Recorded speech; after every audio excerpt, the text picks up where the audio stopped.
Advertising soared past the $40 billion mark in 2013, surpassing broadcast television for the first time ever. It's not so much digital advertising that is changing the way companies spend their ad dollars, it's mobility.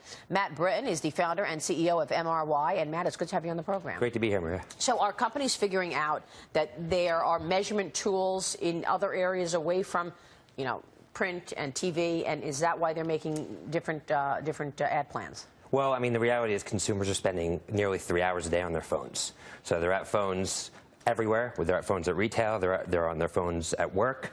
And it's been a big challenge for brands to figure out how to really crack the phone screen. And that's the #1 challenge for advertisers today. And why is that such a challenge, breaking the phone screen? Well, when the web first came about and it hit mainstream, it was fairly easy for brands to advertise on the web. They just had to juxtapose banner ads next to content on sites like Yahoo. So it's really just throwing up advertising, which is really what they've been doing for years. The biggest change now is based on the form factor of the phone. There's no top or right-hand rail. There's nowhere to throw an ad. So instead, brands need to figure out how to earn a right into the stream or the news feed and actually create content versus advertising to get seen on the phones. And that creates a lot of challenges for brands that have legacy systems that are built around just creating traditional advertising. Who gets impacted?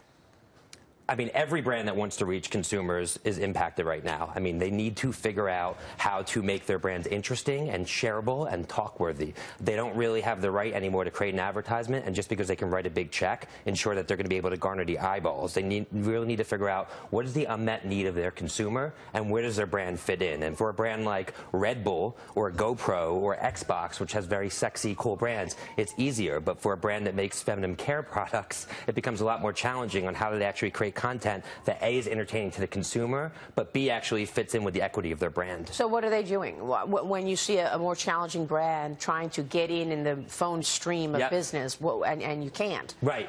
So the best brands are really listening to their consumers. They're using a lot of tools out there on the social web to actually see who their best consumers are, who their advocates are, what are they talking about, what are their interests, and that creates a territory for a brand to be able to play in, to be able to create content that their consumers are going to like.